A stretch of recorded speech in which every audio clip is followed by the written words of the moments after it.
दोस्तों, अगर आप 10वीं पास हैं या इंटर पास हैं तो आप लोगों के लिए पारा मेडिकल में ANM, GNM, OT assistant, X ray technician, dental mechanics, diploma in pharmacy इत्यादि कोर्स में दाखिले के लिए ऑनलाइन आवेदन की प्रक्रिया शुरू कर दी गई है। इसके लिए बिहार संयुक्त प्रवेश प्रतियोगिता परीक्षा परिषद बीसीईसी के द्वारा डिप्लोमा सर्टिफिकेट प्रवेश प्रतियोगिता परीक्षा यानी डीसीईसी 2025 के लिए इंट्रेंस एग्जामिनेशन का ऑनलाइन आवेदन की प्रक्रिया 2 अप्रैल से शुरू हो गई है और इसका लास्ट डेट 30 अप्रैल 2025 तक रखा गया है। तो जो भी छात्र छात्रा पारा मेडिकल के लिए फॉर्म का अप्लाई करना चाहते हैं और इस फॉर्म को कैसे अप्लाई करना है, इसके लिए मैं इस वीडियो के माध्यम से आप लोगों को स्टेप बाय स्टेप पूरा प्रोसेस दिखाने वाला हूं। आप लोग इस वीडियो को ध्यान से अंत तक देखकर खुद से भी अपने मोबाइल या कंप्यूटर से इस फॉर्म को भर सकते हैं। अगर ये वीडियो आप लोगों को पसंद आता है तो इस वीडियो को एक लाइक जरूर कर दिया कीजिए और इसी तरह से ऑनलाइन अपडेट देखने के लिए हमारे चैनल को भी सब्सक्राइब कर लीजिए। तो आइए दोस्तों, हम अपने कंप्यूटर के स्क्रीन पर चलते हैं और आप लोगों को पूरा प्रोसेस बताते हैं। तो सबसे पहले आप लोगों को अपने मोबाइल या कंप्यूटर में गूगल को ओपन कर लेना है। इसके बाद आपको नीचे में सर्च वाले बॉक्स में बीसीईसी टाइप करके सर्च कर लेना है। सर्च करने के बाद आपके सामने सबसे ऊपर में बीसीईसी का ऑफिशियल वेबसाइट दिखाई देगा, आपको इस पर क्लिक कर देना है। क्लिक करने के बाद आपके सामने बिहार संयुक्त प्रवेश प्रतियोगिता परीक्षा परिषद का होम पेज खुल के आ जाएगा। दोस्तों, मैंने इस वीडियो के डिस्क्रिप्शन बॉक्स में इस वेबसाइट का लिंक डाल दिया है, आप लोग वहां से उस लिंक पर क्लिक करके डायरेक्ट इस वेबसाइट के होम पेज पर आ सकते हैं। होम पेज पर आने के बाद आपको नीचे में प्रोस्पेक्टस के नीचे में दूसरे पॉइंट में डीसीईसी का ऑप्शन दिखाई दे रहा है, आपको इस पर क्लिक कर देना है। क्लिक करने के बाद आपके सामने प्रोस्पेक्टस का पीडीएफ डाउनलोड हो जाएगा। अब आपको पारा मेडिकल में फॉर्म भरने से पहले आपको इस प्रोस्पेक्टस को अच्छी तरह से पढ़ लेना है। इसमें आपको सारी जानकारी दी गई है। प्रोस्पेक्टस में दी गई सारी जानकारी को पढ़ने के बाद आपको फॉर्म को ऑनलाइन भरने के लिए आपको फिर से होम पेज पर आना है। यहाँ पर आपको ऑनलाइन एप्लीकेशन फॉर्म के नीचे में दूसरे पॉइंट में ऑनलाइन एप्लीकेशन पोर्टल फॉर डीसीईसी 2025 का ऑप्शन दिखाई दे रहा होगा, आपको सिंपली इस पर क्लिक कर देना है। क्लिक करने के बाद आपको एक नए पेज में ऑनलाइन आवेदन करने के लिए पेज ओपन होके आ जाएगा। यहाँ पर आपको लेफ्ट साइड में आवेदन करने के लिए कुछ स्टेप दिए गए हैं। आपको सबसे पहले रजिस्ट्रेशन करना होगा, उसके बाद आपको कई स्टेप में फॉर्म को भरना है। इसके बाद आपको नीचे में कुछ इंपॉर्टेंट डेट देखने को मिल जाएगा, जैसे एप्लीकेशन स्टार्ट डेट 2 अप्रैल 2025 से है। इसके बाद एप्लीकेशन सबमिट करने का लास्ट डेट 30 अप्रैल 2025 तक रखा गया है। तीसरे पॉइंट में आपको पेमेंट करने का लास्ट डेट 1 मई 2025 तक है और चौथे पॉइंट में आप एप्लीकेशन को 2 मई से 3 मई तक एडिट कर सकते हैं। तो सबसे पहले आपको रजिस्ट्रेशन करने के लिए दाईं साइड में रजिस्टर योर प्रोफाइल के नीचे न्यू रजिस्ट्रेशन वाले लिंक पर क्लिक कर देना है। क्लिक करने के बाद आपके सामने ऑनलाइन आवेदन पत्र जमा करने के लिए कुछ दिशा निर्देश देखने को मिल जाएगा। आपको यहाँ पर भी डाउनलोड प्रोस्पेक्टस का ऑप्शन दिखाई देगा, आप यहाँ से भी इसे डाउनलोड करके सारी जानकारी को पढ़ सकते हैं। आपको थोड़ा नीचे जाने पर आपको इस आवेदन के लिए कितना पेमेंट करना होगा इसकी जानकारी देखने को मिल जाएगा। तो सारी जानकारी को पढ़ने के बाद आपको सबसे नीचे जाना है। नीचे में आपको आई एग्री वाले बॉक्स पर क्लिक कर देना है। क्लिक करने के बाद आपके सामने रजिस्ट्रेशन फॉर्म खुल के आ जाएगा। अब आपको यहाँ पर अपना रजिस्ट्रेशन कर लेना है। तो आपको सबसे पहले पर्सनल डिटेल में यहाँ पर अभ्यर्थी का नाम में आप अपने मैट्रिक के सर्टिफिकेट के अनुसार अपना नाम को डाल देंगे। इसके बाद यहाँ पर अभ्यर्थी नाम की पुष्टि करे वाले बॉक्स में आपको दोबारा से अपना नाम को डाल देना है। अपना नाम डालने के बाद आपको नीचे में पिता का नाम वाले बॉक्स में आपको अपने पिता का नाम डाल देना है। इसके बाद आपको यहाँ पर माता का नाम वाले बॉक्स में आपको अपनी माता का नाम डाल देना है। दोस्तों, यहाँ पर आपको सारी जानकारी कैपिटल लेटर में ही भरना होगा, आपको स्मॉल लेटर का यूज नहीं करना है। इसके बाद आपको यहाँ पर अभ्यर्थी का जन्म तिथि में आपका जो भी डेट ऑफ बर्थ होगा, यहाँ पर आप यहाँ से डेट को, उसके बाद मंथ को, उसके बाद ईयर को सेलेक्ट कर लेंगे। इसके बाद यहाँ पर अभ्यर्थी जन्म तिथि की पुष्टि करे में आपको फिर से दोबारा यहाँ पर अपना जन्म तिथि को सेलेक्ट कर लेना है। जन्म तिथि को डालने के बाद आपको नीचे में अपना जेंडर या लिंग को सेलेक्ट कर लेना है। इसके बाद आपको लिंग की पुष्टि करे में आपको फिर से अपना लिंग को यहाँ पर सेलेक्ट कर लेना है। जेंडर को सेलेक्ट करने के बाद आपको यहाँ पर आइडेंटिटी टाइप वाले ऑप्शन में आपको यहाँ पर सेलेक्ट वाले ऑप्शन पर क्लिक कर देना है। क्लिक करने के बाद आपको यहाँ पर क्लास 10th रोल नंबर वाले ऑप्शन को सेलेक्ट कर लेना है। सेलेक्ट करने के बाद आपको यहाँ पर क्लास 10th रोल नंबर वाले बॉक्स में आपके 10th क्लास के एडमिट कार्ड पर जो भी रोल नंबर लिखा रहेगा आपको यहाँ पर उसे डाल देना है। इसके बाद थोड़ा नीचे जाने पर कॉन्टैक्ट डिटेल में मोबाइल नंबर वाले बॉक्स के नीचे में आपको अपना एक वैलिड मोबाइल नंबर डाल देना है। इसके बाद ईमेल एड्रेस वाले बॉक्स में आपको अपना एक ईमेल आईडी को डाल देना है। मोबाइल नंबर और ईमेल आईडी को डालने के बाद आपको नीचे में पासवर्ड बनाने के लिए बोला जाएगा। तो यहाँ पर आपको कोई सा भी अच्छा पासवर्ड बना लेना है। अगर आप अपने नाम से पासवर्ड बनाना चाहते हैं तो आप अपने नाम का पहला लेटर कैपिटल रखेंगे, उसके बाद सभी लेटर को स्मॉल रख लेंगे। इसके बाद आपको कोई सा भी स्पेशल कैरेक्टर जैसे कि @ रख लेना है और इसके बाद आपको कुछ भी नंबर को रख लेना है। जैसे कि आप एग्जाम्पल के रूप में यहाँ पर इमेज को देख सकते हैं, आप इसी टाइप से अपने पासवर्ड को बना लेंगे। तो यहाँ पर पासवर्ड वाले बॉक्स में आपको जो भी पासवर्ड बनाएंगे आप यहाँ पर पासवर्ड को डाल देंगे। इसके बाद कन्फर्म पासवर्ड में आपको दोबारा से उसी पासवर्ड को डाल देना है। पासवर्ड को डालने के बाद आपको नीचे में सिक्योरिटी पिन वेरिफिकेशन के नीचे में यहाँ पर आपको जो भी कैप्चा दिखाई दे रहा होगा आपको यहाँ पर सिक्योरिटी पिन वाले बॉक्स में आपको डाल देना है। कैप्चा को फिल करने के बाद आपको नीचे में सबमिट वाले बॉक्स पर क्लिक कर देना है। क्लिक करने के बाद आपसे पूछा जाएगा do you wish to submit, तो आपको यहाँ पर यस वाले बटन पर क्लिक कर देना है। क्लिक करने के बाद आपके सामने रजिस्ट्रेशन का प्रीव्यू दिखाई देगा। तो आपने अगर सारी जानकारी को ठीक से भर दिया है तो आपको नीचे जाना है। नीचे में आपको 2 ऑप्शन दिखाई दे रहा है, एक है एडिट का और दूसरा है सबमिट का। तो अगर आपको लगता है कि आपने कुछ जानकारी को गलत भर दिया है तो आपको नीचे में एडिट वाले बटन पर क्लिक करके अपनी जानकारी को ठीक से भर देना है। वहीं अगर आपने सारी जानकारी को ठीक से भर दिया है तो आपको नीचे में सबमिट एंड नेक्स्ट वाले बटन पर क्लिक कर देना है। क्लिक करने के बाद आपके मोबाइल नंबर पर और आपके ईमेल आईडी पर OTP जाएगा। आपको यहाँ पर मोबाइल का OTP और ईमेल आईडी वाला OTP डालकर और नीचे में सिक्योरिटी पिन वाले ऑप्शन में आपको नीचे में जो सिक्योरिटी पिन दिखाई दे रहा है आपको यहाँ पर उसे फिल करके नीचे में वेरीफाई एंड सबमिट वाले बटन पर क्लिक कर देना है। क्लिक करने के बाद आपका रजिस्ट्रेशन कंप्लीट हो गया है। अब आपको फॉर्म को अप्लाई करने के लिए कई स्टेप देखने को मिल जाएगा। तो पहले स्टेप में आपको अप्लाई फॉर कोर्स ग्रुप पर क्लिक कर देना है। क्लिक करने के बाद आपके सामने अप्लाई फॉर कोर्स ग्रुप का ऑप्शन खुल के आ जाएगा। अब आपको यहाँ पर 3 ऑप्शन देखने को मिल जाएगा। पहला है PE यानी पॉलिटेक्निक इंजीनियरिंग, दूसरा है PM यानी पैरामेडिकल इंटर लेवल, तीसरा है PMM यानी पैरामेडिकल मैट्रिक लेवल। तो आप अगर मैट्रिक पास है तो आपको सिर्फ PMM पर सेलेक्ट करना है। वहीं अगर आप मैट्रिक और इंटर दोनों पास है तो आपको PMM और PM दोनों पर सेलेक्ट कर देना है। सेलेक्ट करने के बाद आपको नीचे में सेव एंड कंटिन्यू वाले बटन पर क्लिक कर देना है। क्लिक करने के बाद आपके सामने एक मैसेज दिखाई देगा do you wish to submit, तो आपको यहाँ पर ओके पर क्लिक कर देना है। क्लिक करने के बाद आपका पहला स्टेप कंप्लीट हो गया है। अब आपको दूसरे स्टेप में पर्सनल डिटेल डालने के लिए बोला जा रहा है। तो यहाँ पर अभ्यर्थी का जन्मतिथि में आपका जन्मतिथि पहले से सेलेक्ट रहेगा क्योंकि आपने रजिस्ट्रेशन के वक्त जन्मतिथि को फिल किया था। इसके बाद आपका जेंडर भी पहले से सेलेक्ट रहेगा। इसके बाद आपसे पूछा जा रहा है कि क्या आप बिहार के अस्थायी निवासी हैं, तो आपको यहाँ पर सेलेक्ट वाले ऑप्शन पर क्लिक कर देना है। अगर आप बिहार के अस्थायी निवासी हैं तो आपको यस पे क्लिक कर देना है। वहीं अगर आप बिहार के अस्थायी निवासी नहीं है तो आपको नो पे क्लिक कर देना है। इसके बाद आपसे पूछा जा रहा है कि अपनी आवासीय योग्यता का चयन करें, तो आपको यहाँ पर सेलेक्ट वाले ऑप्शन पर क्लिक कर देना है और यहाँ पर आपको पहले ऑप्शन माता पिता या पति या पत्नी बिहार के अस्थायी या मूल निवासी हैं वाले ऑप्शन पर क्लिक कर देना है। इसके बाद कोटि या कैटेगरी में आपको यहाँ पर सेलेक्ट वाले ऑप्शन पर क्लिक कर देना है और यहाँ पर आपकी जो भी कैटेगरी होगी आपको यहाँ से उसे सेलेक्ट कर लेना है। इसके बाद नीचे में कोटि की पुष्टि करें यानी कन्फर्म कैटेगरी में आपको फिर से सेलेक्ट पर क्लिक कर देना है और आपकी जो भी कैटेगरी होगी आपको यहाँ पर इसे दोबारा से डाल देना है। इसके बाद सब कैटेगरी डिटेल वाले ऑप्शन में यदि आप विकलांग है तो आप यहाँ पर सेलेक्ट वाले ऑप्शन पर क्लिक करके यस पे क्लिक कर देंगे।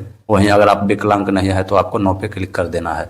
इसके बाद अदर इन्फॉर्मेशन में क्या आप अपने अंगों के अस्थायी नुकसान या सेरेब्रल पॉलिसी से पीड़ित होने के कारण लिखने में असमर्थ हैं, सेलेक्ट पर क्लिक करके अगर आप पीड़ित हैं तो यस पे क्लिक करेंगे, नहीं तो नो पे क्लिक कर देंगे। इसके बाद योग्यता परीक्षा में उत्तीर्ण या उपस्थित होने वाले संस्थान का जिला का नाम में आपने जिस भी जिला से मैट्रिक या इंटर परीक्षा पास किया है आपको यहाँ पर सेलेक्ट वाले ऑप्शन पर क्लिक करके उस जिला को चयन कर लेना है। इसके बाद नीचे में एडिशनल इन्फॉर्मेशन में पहचान चिन्ह या मार्क ऑफ आइडेंटिफिकेशन में आपके बॉडी पर जो भी कोई निशान कटा या जला हुआ या कोई भी मोल या तिलवा हो आपको यहाँ पर उसे डाल देना है। अगर आपने सारी जानकारी को अच्छी तरह से फिल कर दिया है तो आपको नीचे में सेव एंड कंटिन्यू वाले ऑप्शन पर क्लिक कर देना है। क्लिक करने के बाद आपसे पूछा जाएगा do you wish to save, तो आपको यहाँ पर यस पर क्लिक कर देना है। क्लिक करने के बाद आपका दूसरा स्टेप भी कंप्लीट हो गया है। अब आपको तीसरे स्टेप में कॉन्टैक्ट डिटेल वाले ऑप्शन में अपना कॉरेस्पॉन्डेंट एड्रेस और परमानेंट एड्रेस को फिल कर देना है। अपना कॉरेस्पॉन्डेंट एड्रेस भरने के बाद आपको नीचे जाना है।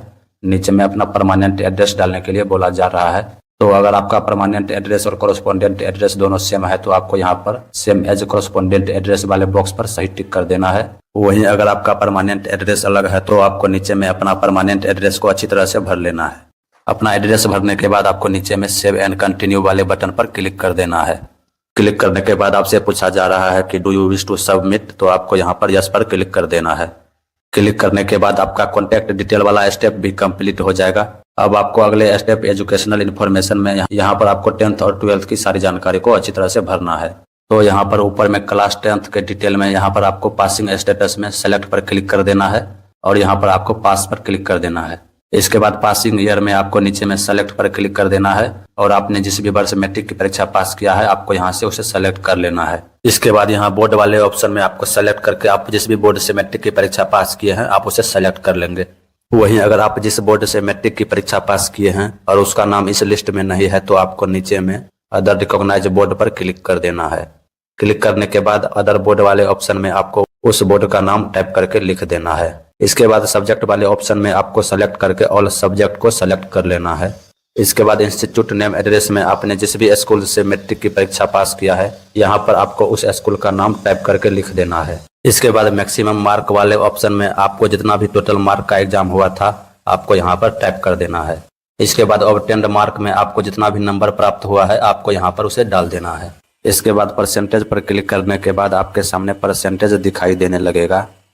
मैट्रिक का सारा डिटेल भरने के बाद आपको नीचे में क्लास 12th का सारा डिटेल भरना है। तो आपको यहाँ पर पासिंग स्टेटस में सेलेक्ट करके अगर आप 12th पास हैं तो आपको यहाँ पर पास पर क्लिक कर देना है। वहीं अगर आप 12th पास नहीं है तो आपको नीचे में अपीयरिंग वाले ऑप्शन पर क्लिक कर देना है। इसके बाद पासिंग ईयर में आपको सेलेक्ट करके आपने जिस भी वर्ष 12th का एग्जाम पास किया है आपको यहाँ पर उसे सेलेक्ट कर लेना है। इसके बाद बोर्ड वाले ऑप्शन में आपको सेलेक्ट करके आप जिस भी बोर्ड से 12th का एग्जाम दिए हैं आपको यहाँ पर उसे सेलेक्ट कर लेना है। इसके बाद सब्जेक्ट वाले ऑप्शन में आपको पीसीबी सेलेक्ट कर लेना है। पीसीबी यानी फिजिक्स केमिस्ट्री बायोलॉजी को सेलेक्ट कर लेना है। इसके बाद इंस्टीट्यूट नेम एड्रेस में आपने जिस भी कॉलेज से 12th का एग्जाम पास किया है आपको यहाँ पर उस कॉलेज का नाम टाइप करके लिख देना है। इसके बाद रिजल्ट मोड में आप परसेंटेज या सीजीपीए जो भी सेलेक्ट करना चाहते हैं यहाँ पर उसे सेलेक्ट कर लेंगे। इसके बाद मैक्सिमम मार्क में आपका जितना भी टोटल मार्क का एग्जाम हुआ है आपको यहाँ पर उसे टाइप करके लिख देना है। इसके बाद ऑब्टेन्ड मार्क में आपको जितना भी 12th में मार्क प्राप्त हुआ है आपको यहाँ पर उसे डाल देना है। आपको जितना भी मार्क प्राप्त हुआ है उसे डालने के बाद आपको यहाँ पर परसेंटेज ऑफ मार्क ऑटोमेटिक दिखाई देने लगेगा। इसके बाद आपको नीचे में सेव एंड कंटिन्यू पर क्लिक कर देना है। क्लिक करने के बाद आपसे पूछा जा रहा है do you wish to save, तो आपको यहाँ पर यस पे क्लिक कर देना है। क्लिक करने के बाद आपको अगले स्टेप में अपलोड फोटो और सिग्नेचर का ऑप्शन खुल के आ जाएगा। यहाँ पर आपको फोटो और सिग्नेचर को अपलोड करने के लिए कुछ निर्देश दिए गए हैं। जैसे यहाँ पर कहा गया है कि हाल में खींची गई पासपोर्ट आकार की रंगीन फोटो जिसमें कानों के साथ साथ 80% चेहरा साफ दिखाई देना चाहिए। यह जेपीजी फॉर्मेट में होना चाहिए और 10 KB से 300 KB के बीच होना चाहिए। फोटो की चौड़ाई और ऊंचाई क्रमशः 200 पिक्सल और 250 पिक्सल होनी चाहिए। इसके अलावा फोटो के नीचे आपका नाम और डेट मेंशन होना चाहिए और फोटो पर डेट 1 जनवरी 2025 से पहले का नहीं होना चाहिए। दोस्तों, फोटो और सिग्नेचर को अपलोड करने में बहुत से छात्रों को परेशानी हो रही है, तो अगर आप मेरे द्वारा बताए गए इन स्टेप को फॉलो करेंगे तो आपको परेशानी नहीं होगी। तो अगर आपके फोटो का बैकग्राउंड सफेद नहीं है तो पहले अपने फोटो के बैकग्राउंड को आपको सफेद करना होगा, क्योंकि आपको यहाँ पर नोटिफिकेशन में साफ साफ कहा गया है कि आपके फोटो का बैकग्राउंड सफेद रहना चाहिए। तो अपने फोटो के बैकग्राउंड को चेंज करने के लिए आपको गूगल में टाइप करना है रिमूव बीजी और इसे सर्च कर देना है। सर्च करने के बाद आपके सामने ऊपर में जो वेबसाइट दिखाई देगा आपको उस पर क्लिक कर देना है। क्लिक करने के बाद आपको अपलोड इमेज पर क्लिक करके अपने फोटो को सेलेक्ट कर लेना है। फोटो को सेलेक्ट करने के बाद आपको थोड़ा वेट कर लेना है। इसके बाद आपके फोटो का बैकग्राउंड रिमूव हो गया है। अब आपको फोटो के बैकग्राउंड में व्हाइट कलर लाना है, तो इसके लिए आपको ऊपर में बैकग्राउंड पर क्लिक कर देना है। क्लिक करने के बाद आपको कलर वाले ऑप्शन पर क्लिक कर देना है। इसके बाद यहाँ से आपको व्हाइट कलर को सेलेक्ट कर लेना है। सेलेक्ट करने के बाद आपके फोटो का बैकग्राउंड व्हाइट हो गया है। अब आपको इस इमेज को डाउनलोड करने के लिए नीचे में डाउनलोड वाले लिंक पर क्लिक कर देना है। क्लिक करने के बाद आपको ऊपर में प्रीव्यू वाले ऑप्शन पर क्लिक कर देना है। क्लिक करने के बाद आपका इमेज डाउनलोड हो जाएगा। अब आपको फिर से गूगल को ओपन कर लेना है और गूगल में सर्च वाले बॉक्स में आपको PI7 इमेज टूल टाइप करके सर्च कर लेना है। सर्च करने के बाद आपके सामने ऊपर में इसका ऑफिशियल वेबसाइट दिखाई देगा। दोस्तों, मैंने इस वीडियो के डिस्क्रिप्शन बॉक्स में इस वेबसाइट का लिंक डाल दिया है। आप लोग वहां से क्लिक करके इस वेबसाइट के होम पेज पर आ सकते हैं। क्लिक करने के बाद अब आपको अपने फोटो पर नाम और फोटो खिंचवाने का डेट डालने के लिए add name and DOB on photo वाले लिंक पर क्लिक कर देना है। क्लिक करने के बाद अगर आपके सामने कुछ ऐड आता है तो आपको इसे क्लोज कर लेना है। इसके बाद सेलेक्ट इमेज पर क्लिक करके आपको अपना व्हाइट बैकग्राउंड वाला इमेज को सेलेक्ट कर लेना है। इसके बाद आपको फोटो को थोड़ा क्रॉप करके नीचे में क्रॉप एंड नेक्स्ट पर क्लिक कर देना है। क्लिक करने के बाद अब आपको ऊपर में add extra white space on bottom पर सही टिक कर देना है। इसके बाद नेम ऑन इमेज के नीचे में आपको अपना नाम डाल देना है। नाम डालने के बाद आपको डेट ऑन इमेज के नीचे में आपको 1 जनवरी 2025 के बाद का कोई भी डेट डाल देना है, क्योंकि आपको नोटिफिकेशन में कहा गया है कि आपके फोटो पर 1 जनवरी 2025 के पहले का डेट नहीं होना चाहिए। आप यहाँ पर इस नोटिफिकेशन को भी देख सकते हैं। तो अपना नाम और फोटो खिंचवाने का डेट डालने के बाद आपको नीचे में सेव एंड नेक्स्ट पर क्लिक कर देना है। क्लिक करने के बाद अब आपको अपने फोटो के साइज को दिए गए निर्देश के अनुसार चौड़ाई को 200 पिक्सल रखना है और ऊंचाई को 250 पिक्सल रखना है। तो आपको ऊपर में डायमेंशन में पिक्सल पर सेलेक्ट करके चौड़ाई वाले बॉक्स में 200 पिक्सल और ऊंचाई वाले बॉक्स में 250 पिक्सल डालकर नीचे में इसे 50 KB डाल देना है। और इसके बाद आपको नीचे में सेव एंड डाउनलोड पर क्लिक कर देना है।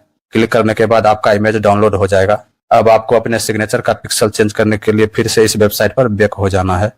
अब आपको ऊपर में रिसाइज इमेज पिक्सल पर क्लिक करना है। इसके बाद सेलेक्ट इमेज पर क्लिक करके आपको पहले इंग्लिश सिग्नेचर को सेलेक्ट कर लेना है। सेलेक्ट करने के बाद अब आपको इसके चौड़ाई में 300 पिक्सल डाल देना है और इसके ऊंचाई वाले बॉक्स में 100 पिक्सल डालकर नीचे में JPEG पर क्लिक रहने देना है और इसके बाद रिसाइज इमेज पर क्लिक कर देना है। क्लिक करने के बाद अब नीचे में डाउनलोड वाले लिंक पर क्लिक करके इसको डाउनलोड कर लेना है। इसके बाद अब हिंदी सिग्नेचर का पिक्सल को चेंज करने के लिए आपको फिर से इस वेबसाइट पर बैक हो जाना है। अब आपको फिर से ऊपर में रिसाइज इमेज पिक्सल पर क्लिक करना है। इसके बाद सेलेक्ट इमेज पर क्लिक करके आपको हिंदी सिग्नेचर वाले इमेज को सेलेक्ट कर लेना है। सेलेक्ट करने के बाद अब आपको इसके चौड़ाई में 300 पिक्सल डाल देना है और ऊंचाई वाले बॉक्स में 100 पिक्सल डालकर नीचे में JPEG पर क्लिक रहने देना है और इसके बाद रिसाइज इमेज पर क्लिक कर देना है। क्लिक करने के बाद अब नीचे में डाउनलोड वाले लिंक पर क्लिक करके इसे डाउनलोड कर लेना है। तो फोटो और सिग्नेचर को डाउनलोड करने के बाद अब आपको इसे JPG फॉर्म में बदलना है, क्योंकि आपका फोटो और सिग्नेचर JPEG फॉर्म में है। आप अगर इसे अपलोड करते हैं तो आपका ये फोटोग्राफ और सिग्नेचर अपलोड नहीं होगा, तो आपको इसे पहले JPG में बदलना होगा। तो आपको फिर से गूगल में टाइप करना है JPEG to JPG और इसे सर्च कर लेना है। सर्च करने के बाद आपके सामने ऊपर में जो वेबसाइट दिखाई देगा आपको उस पर क्लिक कर देना है। क्लिक करने के बाद आपको नीचे में सेलेक्ट फाइल पर क्लिक करके आपने जो फोटो अभी डाउनलोड किया है उस फोटो को यहाँ से सेलेक्ट कर लेना है। सेलेक्ट करने के बाद आपको राइट साइड में कन्वर्ट पर क्लिक कर देना है। क्लिक करने के बाद आपका इमेज JPG फॉर्मेट में कन्वर्ट हो जाएगा। अब आपको नीचे में डाउनलोड वाले बटन पर क्लिक करके इसे डाउनलोड कर लेना है। फोटो को डाउनलोड करने के बाद इसके बाद आपको इस वेबसाइट पर फिर से बैक हो जाना है और अब आपको अपने इंग्लिश वाले सिग्नेचर को और हिंदी वाले सिग्नेचर को भी JPG फॉर्मेट में चेंज कर लेना है। तो दोस्तों आपका फोटो और सिग्नेचर JPG फॉर्मेट में चेंज हो गया है। अब आपको फोटो और इंग्लिश और हिंदी सिग्नेचर के फाइल का नाम दिए गए निर्देश के अनुसार डालकर सेव करना है। इसके बाद ही आपका फोटो और सिग्नेचर अपलोड हो पाएगा। तो आपको अपने फोटो के फाइल नाम में आप अपने नाम का शुरू का 2 लेटर डाल देंगे। इसके बाद आपको अंडरस्कोर डालकर फोटो टाइप करके सेव कर देना है। जैसे अगर आपका नाम विशाल है तो आपके नाम के शुरू का 2 लेटर यानी VI को टाइप कर देना है। इसके बाद अंडरस्कोर को टाइप करके फोटो टाइप करके सेव कर देना है। अब इसके बाद इंग्लिश सिग्नेचर के फाइल नाम में आपको पहले अपने नाम का शुरू का 2 लेटर डालना है। इसके बाद अंडरस्कोर डालकर फिर ENG सिग्नेचर डालकर सेव कर देना है। अब हिंदी सिग्नेचर के फाइल नाम में आपको पहले अपने नाम का शुरू वाला 2 लेटर डालकर फिर अंडरस्कोर डालकर हिंदी सिग्नेचर टाइप करके सेव कर देना है। तो दोस्तों अब आपका फोटो और सिग्नेचर अपलोड करने के लिए पूरी तरह से तैयार हो गया है। अब आपको अपना फोटो अपलोड करने के लिए फोटोग्राफ के सामने चूज फाइल पर क्लिक करके अपने फोटो को आप सेलेक्ट कर लेंगे। इसके बाद आपको प्रीव्यू एंड अपलोड पर क्लिक कर देना है। क्लिक करने के बाद आपके सामने आपके फोटो का प्रीव्यू दिखाई देगा। आपको नीचे में सेव वाले बटन पर क्लिक कर देना है। क्लिक करने के बाद आपका फोटो अपलोड हो जाएगा। अब आपको इंग्लिश सिग्नेचर को अपलोड करने के लिए इंग्लिश सिग्नेचर के सामने चूज फाइल पर क्लिक करके JPG फॉर्मेट वाले इंग्लिश सिग्नेचर को सेलेक्ट कर लेना है। इसके बाद आपको प्रीव्यू एंड अपलोड पर क्लिक कर देना है। क्लिक करने के बाद आपके सामने इसका प्रीव्यू दिखाई देगा। आपको नीचे में सेव पर क्लिक कर देना है। क्लिक करने के बाद आपका इंग्लिश सिग्नेचर भी अपलोड हो जाएगा। अब आपको हिंदी सिग्नेचर के सामने चूज फाइल पर क्लिक करके अपने हिंदी सिग्नेचर को अपलोड कर लेना है। इसके बाद आपको सामने में प्रीव्यू एंड अपलोड पर क्लिक कर देना है। क्लिक करने के बाद आपके सामने हिंदी सिग्नेचर का प्रीव्यू दिखाई देगा। आपको नीचे में सेव पर क्लिक कर देना है। क्लिक करने के बाद आपका हिंदी सिग्नेचर भी अपलोड हो जाएगा। तो फोटो और सिग्नेचर अपलोड होने के बाद आपके सामने प्रीव्यू एंड फाइनल सबमिट वाला स्टेप खुल जाएगा। अब आपको यहाँ पर अपनी सारी डिटेल्स को अच्छी तरह से मिला लेना है। अगर आपको लगता है कि मैंने कुछ जानकारी गलत भर दिया है तो आपको नीचे में बैक टू एडिट वाले ऑप्शन पर क्लिक कर देना है और अपनी जानकारी को सही से फिल कर देना है। वहीं अगर आपने सारी जानकारी को अच्छी तरह से भर दिया है तो आपको डिक्लेरेशन के नीचे वाले बॉक्स में सही टिक करके नीचे में final submit and proceed to payment वाले बटन पर क्लिक कर देना है। क्लिक करने के बाद आपके सामने एक मैसेज दिखाई देगा जिसमें आपसे कहा जा रहा है कि अगर आपने एक बार फाइनल सबमिट पर क्लिक कर दिया तो आप अपने फॉर्म को एडिट नहीं कर सकते हैं। तो यहाँ do you wish to final submit में आपको यहाँ पर यस पर क्लिक कर देना है। यस पर क्लिक करने के बाद आपका पूरा स्टेप कंप्लीट हो गया है। अब आपको सिर्फ पेमेंट करना है। पेमेंट करने के लिए आपको नीचे में पेमेंट ऑफ एग्जामिनेशन या काउंसलिंग फी वाले बटन पर क्लिक कर देना है। क्लिक करने के बाद आपको यहाँ पर कितना अमाउंट पे करना है देखने को मिल जाएगा। आपको नीचे में सेलेक्ट मोड ऑफ पेमेंट में ऑनलाइन पेमेंट पर क्लिक करके पे फी वाले लिंक पर क्लिक कर देना है। क्लिक करने के बाद आपको नीचे में सेलेक्ट पेमेंट प्रोवाइडर में बिल डेस्क पेमेंट गेटवे पर क्लिक करके नीचे में प्रोसीड फॉर पेमेंट पर क्लिक कर देना है। क्लिक करने के बाद आपके सामने पेमेंट करने के लिए कई ऑप्शन देखने को मिल जाएगा। अगर आप क्रेडिट कार्ड या डेबिट कार्ड से पेमेंट करना चाहते हैं तो आपको सबसे ऊपर में क्रेडिट कार्ड और डेबिट कार्ड का ऑप्शन दिख जाएगा, आपको उस पर क्लिक कर देना है। इसके बाद आपको यहाँ पर कार्ड नंबर वाले बॉक्स में आपको अपने डेबिट कार्ड या क्रेडिट कार्ड का कार्ड नंबर डाल देना है। इसके बाद एक्सपायरेशन डेट में आपको एक्सपायरी डेट और CVV कोड को यहाँ पर डाल देना है। इसके बाद नीचे में कार्ड होल्डर का नाम डालकर मेक पेमेंट पर क्लिक करेंगे तो आपका पेमेंट हो जाएगा। वहीं अगर आप नेट बैंकिंग से पेमेंट करना चाहते हैं तो आप दूसरे ऑप्शन नेट बैंकिंग पर क्लिक कर देंगे। क्लिक करने के बाद आपका जिस भी बैंक में अकाउंट है आपको उसे सेलेक्ट कर लेना है। इसके बाद आपको अपना नेट बैंकिंग का यूजर नेम और पासवर्ड डाल के पेमेंट कर देना है। अगर आपको UPI से पेमेंट करना है तो आपको तीसरे ऑप्शन UPI पर क्लिक कर देना है। क्लिक करने के बाद आपके सामने ऊपर में QR कोड का ऑप्शन दिखाई देगा और नीचे में UPI ID का। तो अगर आप UPI ID से पेमेंट करना चाहते हैं तो आपको नीचे में इंटर योर UPI ID में अपना UPI ID को डाल देना है। उसके बाद नीचे में मेक पेमेंट पर क्लिक करके पेमेंट कर देना है। वहीं अगर आपको QR कोड से पेमेंट करना है तो आपको ऊपर में शो कोड पर क्लिक कर देना है। क्लिक करने के बाद आपके सामने QR कोड ओपन होके आ जाएगा। अब आपको इसे अपने मोबाइल से पे फोन या गूगल पे या पेटीएम आप जिस भी एप्लीकेशन का इस्तेमाल करते हैं उससे इसे स्कैन करके पेमेंट कर देंगे। पेमेंट सक्सेसफुल हो जाने के बाद आपको नीचे में एक मैसेज दिखाई देगा, your transaction has been completed successfully. तो आपको नीचे में गो बैक पर क्लिक कर देना है। क्लिक करने के बाद आप अपने प्रोफाइल के होम पेज पर आ जाएंगे। अब आपका सभी स्टेप कंप्लीटेड हो गया है। आपको नीचे जाना है। नीचे में आपको 2 ऑप्शन दिखाई दे रहा है। तो अपना फी पेमेंट का रिसिप्ट डाउनलोड करने के लिए आपको यहाँ पर डाउनलोड फी पेमेंट रिसिप्ट पर क्लिक करने के बाद आपका पेमेंट रिसिप्ट डाउनलोड हो जाएगा। इसके बाद आपको डाउनलोड कंफर्मेशन पेज पर क्लिक करने के बाद आपका एप्लीकेशन फॉर्म डाउनलोड हो जाएगा।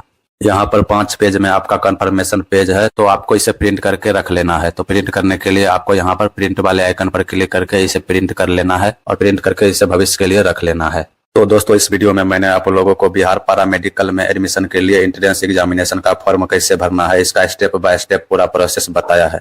तो अगर ये वीडियो आप लोगों को पसंद आया हो तो इस वीडियो को एक लाइक जरूर कर दिया कीजिए और अपने दोस्तों के साथ इसे शेयर जरूर करिए ताकि वे भी इस वीडियो को देखकर अपने मोबाइल या कंप्यूटर से फॉर्म को भर सके और गलतियां करने से बच सके। बाकी इसी तरह से ऑनलाइन अपडेट देखने के लिए हमारे चैनल को सब्सक्राइब जरूर करिए। मिलेंगे नेक्स्ट वीडियो में, तब तक के लिए जय हिंद।